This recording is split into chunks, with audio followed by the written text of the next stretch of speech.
Mesdames, Messieurs, honorables députés, Monsieur le ministre Bakary Sarr, chers collègues, je voudrais d'abord vous remercier pour la qualité des prestations, des interventions que nous avons entendues tout à l'heure. Et vous dire combien, en tout cas, je suis ravi et fier de cette représentation. Nous avons assisté à un vrai débat d'orientation budgétaire. Et c'est ce que nous attendions. Maintenant, en attendant de revenir pour peut-être entrer sur les sujets qui ont été abordés, je voudrais demander l'autorisation du président de l'Assemblée nationale de pouvoir donner la parole à mes deux collègues, ministre délégué chargé du budget et ministre délégué chargé de l'économie, qui est un peu souffrant, qui peut-être pourrait revenir, mais on lui a demandé si en tout cas la douleur persiste de rentrer. En tout état de cause, je voudrais donner la parole au ministre délégué chargé du budget pour venir nous entretenir des questions qui relèvent des attributions que nous assumons ensemble. C'est aussi l'occasion de le découvrir. Il est jeune, il est brillant, et en tout cas, nous espérons qu'il va apporter en tout cas beaucoup de bien à ces missions qui nous sont confiées et qui sont très difficiles. Monsieur le Président, c'est la demande que je voulais faire, si vous en convenez. Allez, Monsieur le ministre pourrait venir faire son speech. Merci.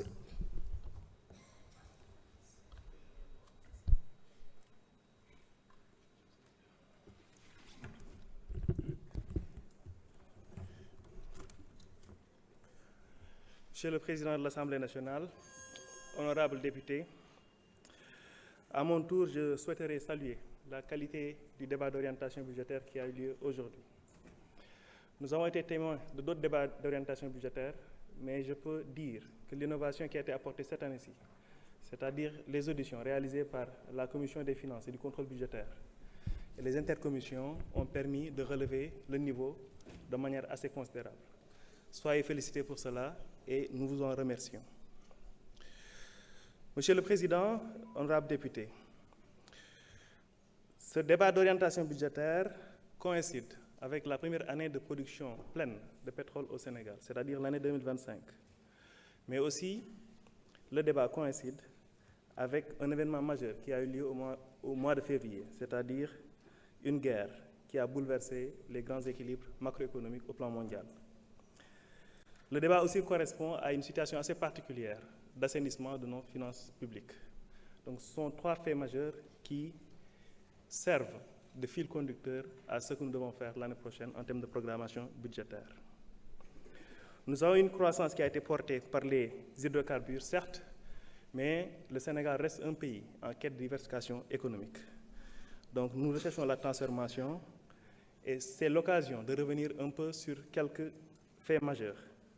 notamment la décision de l'État du Sénégal de s'appuyer sur son gaz pour diversifier son économie en s'appuyant notamment par la réduction significative du prix de l'électricité. Historiquement au Sénégal, notre talon d'Achille en termes de compétitivité et d'économie, c'est le coût de l'électricité. Je peux vous rassurer que le réseau gazier du Sénégal, le chantier avance très bien. Le segment nord qui doit relier le projet GTA à la centrale de Gandon avance très bien et c'est une chose en fait, en tout cas qui nous permettra d'amorcer la transformation de l'économie, notamment à travers le secteur de l'énergie. Nous l'avons dit tout à l'heure, nous devons concilier l'assainissement des finances publiques avec la préservation de notre cohésion sociale. C'est la raison pour laquelle nous avons porté le choix, en tout cas, de continuer à soutenir nos populations. Vous l'avez remarqué depuis 2 jours, le prix du baril a commencé à baisser, alors qu'il y a de cela quelques semaines, nous avons frôlé $110. Nous avons tenu bon. Nous aurions pu augmenter les prix, mais cette décision n'a pas été prise. Et aujourd'hui, nous avons remarqué que les prix sont descendus de $110 à 70-72, ce qui nous laisse des marges assez confortables pour ne pas transférer la hausse des prix aux populations. Maintenant, les semaines à venir seront encore décisives, parce que vous le savez, il y a un protocole d'accord qui a été signé entre les États-Unis et l'Iran pour négocier, en tout cas, la suite du programme nucléaire. Maintenant, de ce protocole d'accord dépendra un peu le comportement des marchés, notamment l'impact des questions logistiques, notamment la fermeture du détroit d'Ormuz sur les prix des hydrocarbures. C'est la raison pour laquelle aussi la présentation de la loi de finances rectificative a été retardée. Donc voilà, c'était quelques points que je souhaitais en tout cas rappeler, Monsieur le Président, honorable député. J'aimerais revenir un peu sur les interventions. Pour une grande majorité des députés, l'essentiel des interventions a porté sur l'accès aux services sociaux de base. Je veux dire l'électrification, l'hydraulique, la santé, l'éducation et surtout la connectivité des territoires, notamment les routes. Concernant d'abord la prise en compte de ces préoccupations territoriales et sectorielles dans la programmation budgétaire, je tiens à préciser que le processus est déjà engagé par nos services au niveau du ministère de l'Économie, des Finances et du Plan. Les projets annuels de performance et les documents de programmation transmis par les ministères sectoriels font actuellement l'objet d'analyses et d'observations techniques de la part de nos services. Nous avons déjà eu plusieurs échanges avec les différents départements ministériels qui ont eu à être auditionnés par l'Assemblée nationale. Et ce processus nous permettra d'améliorer les propositions budgétaires et d'intégrer davantage les préoccupations que vous avez soulevées tout au long de ce débat d'orientation budgétaire, notamment les préoccupations relatives aux besoins des populations, aux disparités territoriales et aux priorités sociales. C'est l'occasion de revenir sur quelques interpellations. Je pense que l'honorable député Aline Badadian est revenu là-dessus, sur la question en fait des routes, notamment les routes en milieu rural. C'est une préoccupation constante du gouvernement. La question du PSD est revenue. Maintenant, la question du PSD est intimement liée aussi au dénouement de nos discussions avec le FMI, parce que le bailleur, c'est UKEF, donc l'agence de crédit export du Royaume-Uni, qui s'attend à ce que, en tout cas, cette question de programme FMI soit résolue pour reprendre un peu les discussions avec le Fonds monétaire international. S'agissant des priorités sociales, déjà, nous avions prévu dans la loi de finances initiale un montant de 35 milliards de francs CFA pour les transferts aux ménages, donc les bourses de sécurité familiale. Ce montant sera doublé à 70 milliards dans le cadre de la loi de finances rectificative qui sera présentée ultérieurement. Maintenant, le financement aussi de ces 70 milliards a été déjà acquis à travers des ressources de la Banque mondiale. Honorable député, ce travail d'anticipation et de programmation intervient désormais beaucoup plus tôt qu'auparavant. Dès la fin du premier semestre, les ministères sectoriels sont invités à présenter leurs propositions afin de permettre un examen approfondi des besoins et des arbitrages. S'agissant plus spécifiquement de la prise en compte des préoccupations locales que vous avez soulevées, il faut rappeler que les départements sectoriels disposent de cadres de performance, d'indicateurs et d'outils de programmation qui leur permettent normalement d'identifier les besoins prioritaires et de procéder à une cartographie des infrastructures et des investissements nécessaires dans chaque localité. Donc le rôle du ministère de l'Économie, des Finances et du Plan sera ensuite d'examiner ces programmations, d'apprécier leur cohérence avec les priorités nationales et surtout de présenter les arbitrages nécessaires dans le cadre des ressources disponibles. Donc soyez rassurés, toutes les doléances qui ont été présentées aujourd'hui font l'objet d'une consignation minutieuse par les services du ministère de l'Économie, des Finances et du Plan et nous en tiendrons compte dans les semaines à venir lorsque la programmation budgétaire sera améliorée. Les préoccupations que vous avez soulevées, relatives notamment à la santé, à l'éducation, à l'assainissement, l'agriculture, les infrastructures, à l'emploi des jeunes, à la sécurité, sont déjà identifiées comme des priorités dans l'agenda national de transformation. Cela facilite leur intégration dans les documents de programmation pluriannuels et dans les conférences budgétaires qui sont en cours de préparation. Toutefois, honorable député, il faut rappeler qu'une chose est d'identifier un besoin et une autre est de pouvoir le financer. La programmation budgétaire doit tenir compte des contraintes de soutenabilité de nos finances publiques et de la nécessité de préserver nos équilibres macroéconomiques. Ce qui veut dire que la programmation doit se faire à la fois dans l'espace, c'est-à-dire nous ne pourrons pas tout faire partout au Sénégal en même temps, mais la programmation aussi doit se faire dans le temps.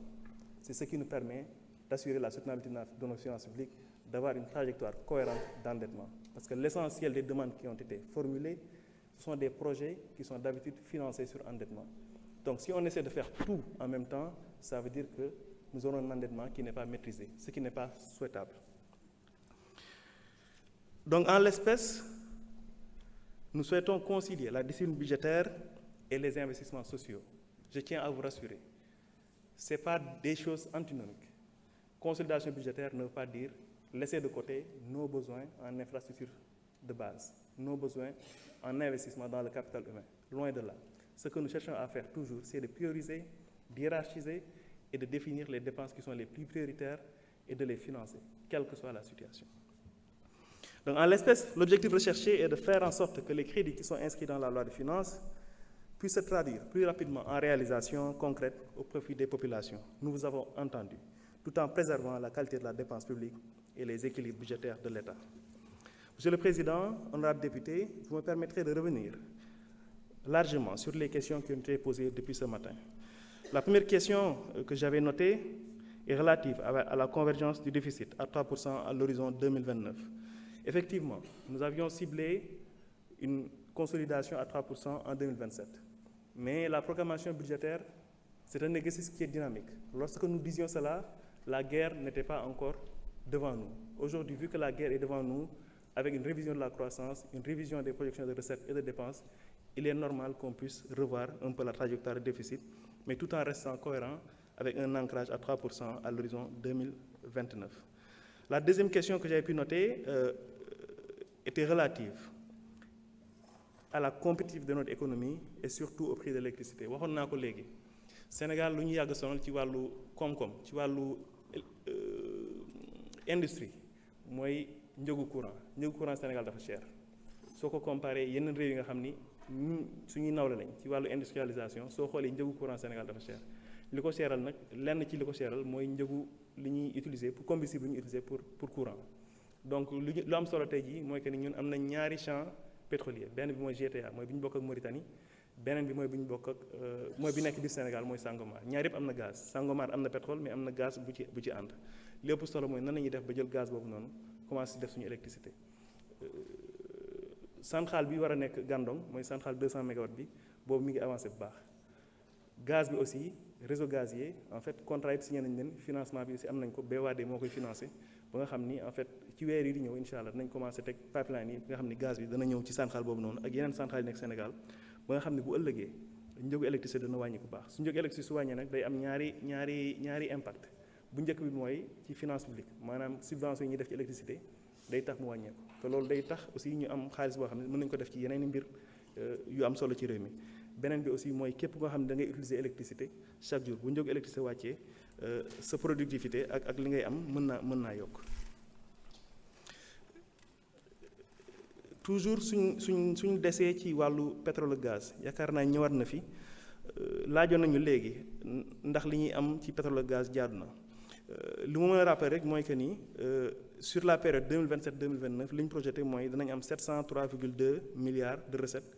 ci pétrole ak gaz 2027 mu nekk 97 milliards 2028 160 milliards 2029 137 milliards li am solo ci wàllu pétrole ak gaz mooy que ni il faut ñu jàpp ñetti mbir sooy doog a tàmbali produire day am effet de démarrage parce que balaa ngay produire aussi da ngay dugal xaalis bëri ci investissement day mel ne man mii su ma jëndoon oto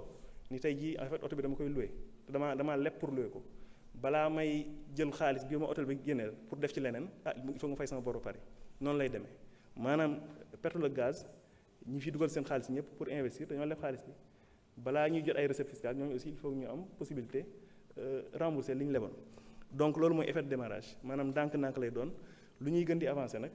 xaalis bi ñuy am ñun day gën di yokk beneen bi ci topp mooy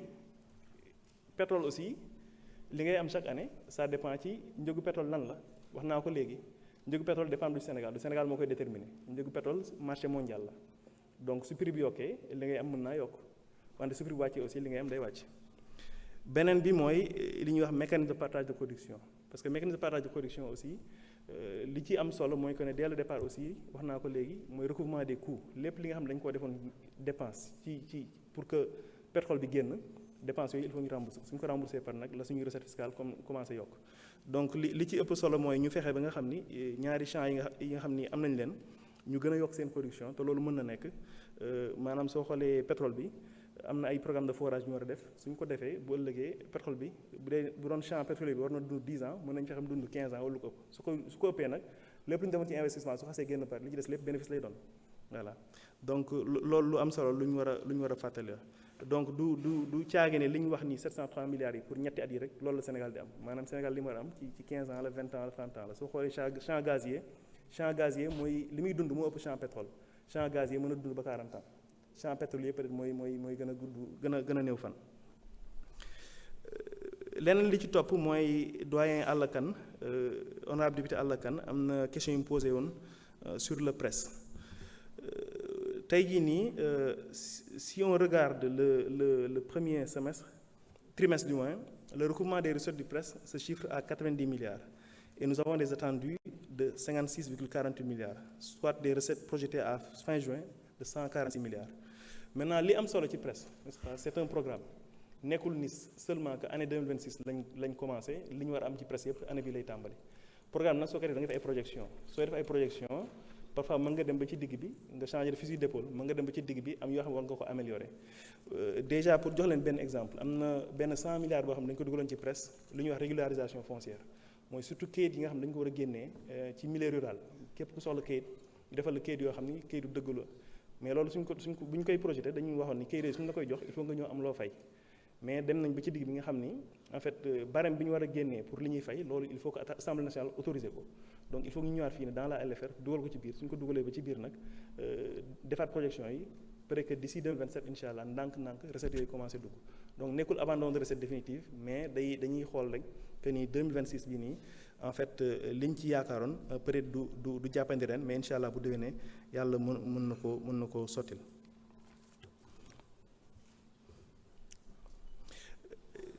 Honorable député Mamadou Lamine Souané ñëwaat na ci léegi ci désenclavement département de Salémata effectivement moins de 1% d'accès à l'électricité et que am na ay projets yu am solo yu doon waroon a dugg foofu noonu mooy Puma ak BES et que wax na aussi que ni y a des difficultés de connectivité à la téléphonie connectivité à internet aussi ma dëggal ni li mu wax looloo am dans le département de Salémata, il y a très peu de forages, parce que c'est une zone qui est dans la zone socle. Donc très peu de forages productifs dans la zone de Salémata. Maintenant, dans le plan Diomaye pour le Sénégal oriental, am na ay unité de potabilisation d'eau yu bëri yu nar a def foofu noonu yaakaar naa ne suñ ko defee war na mën a saafara lu bëri parce que unité de potabilisation d'eau testé nañ ko en fait dans la vallée du fleuve soo demee fu mel ne Mbane nga dem Ross Béthio wala nga dem Ndiaye Guet dëkk yooyu yëpp soo ko xoolee ay unité de potabilisation d'eau la ñu am et à 80% ça marche dans cette zone yaakaar naa ne suñ ko dupliquer yóbbu ko dans le département de Salémata mën na saafara jafe-jafe yu bëri ñu am foofu noonu. Maintenant, toujours restant dans le secteur de l'eau, dans la loi de finances qui sera proposée, il est question en tout cas de vous présenter un plan d'urgence de renforcement des systèmes de distribution d'eau potable. Et dans un délai de 8 à 10 mois, il est prévu de renouveler et de créer 60 forages, 15 châteaux d'eau et de rénover 67 km en fait, de réseau. Ensuite, de mettre en service 51 sites en fait, déjà construits. Et comme je l'ai dit tout à l'heure, les unités de potabilisation d'eau seront réalisées dans les localités de Ross Béthio et de Thiago. Et enfin, dans ce programme d'urgence, il est prévu 3000 branchements sociaux. Toujours aussi pour vous rassurer par rapport à l'eau. En 2025, nous avions lancé avec la Banque mondiale un projet intégré de sécurité en eau. Et que ce projet, combiné au grand transfert d'eau qui a été présenté dans les précédentes lois de finances, le projet d'urgence que je viens de mentionner pour 10 milliards et la phase d'eau du projet d'alimentation en eau potable en milieu rural pour 13 milliards, financé par Exim Bank Chine et qui a été lancé en 2025, en tout cas devrait nous permettre de résoudre de nombreuses difficultés que nous avons dans ce secteur qui est vital pour nos populations. Toujours, tout en restant dans les questions d'accès, j'ai parlé d'eau, et le pendant de l'eau, souvent, c'est l'accès à l'électrification rurale. Donc là aussi, aujourd'hui, on est à un cible de 85% que nous souhaitons atteindre et qu'à fin 2025, nous étions à 69,84%. Comme vous le savez, l'État a une panoplie en fait, de programmes menés par l'ANER, l'ASER, la Sénélec, les concessionnaires d'électrification rurale, le PUDC, le PUMA, et le projet MCA Sénégal 2, ainsi que l'OMVS, en tout cas, qui sont autant d'instruments sur lesquels nous comptons pour améliorer, en tout cas, les besoins en électrification rurale. Donc là aussi, nous aurons l'occasion, en tout cas, d'exploiter toutes les doléances et toutes les préoccupations qui ont été soulevées, afin de faire en sorte que le ministère sectoriel, avec qui nous travaillons étroitement, puisse prendre en compte les préoccupations soulevées par les membres de l'Assemblée nationale.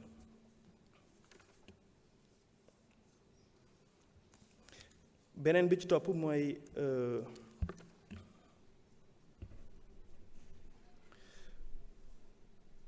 mooy le secteur de l'agriculture. Je pense que honorable député Maguette Sène ñëwoon na ci léegi wax na en fait la question des semences, la question du ciblage. Loolu aussi juste pour vous rassurer, je pense que depuis daaw ñu ngi ci xalaat pour xool en fait dans le système agricole en fait qu'est-ce qu'il faut améliorer, parce que il faut que ñu waxante li am, parce que Sénégal moo xam dëkk boo xam ni tey jii nii agriculture ñun ñu ngi doon xaalis bu bëri chaque année 125 130 milliards, mais lan la ñuy jural. Agriculture nag soo koy wax en fait day nekk de bout en bout, c'est-à-dire le producteur, la chaîne de commercialisation, la chaîne de transformation, n'est-ce pas, loolu lépp en fait il faut que ce soit un système qui est cohérent. Su ñuy wax agriculture aussi Sénégal mënoo ko wax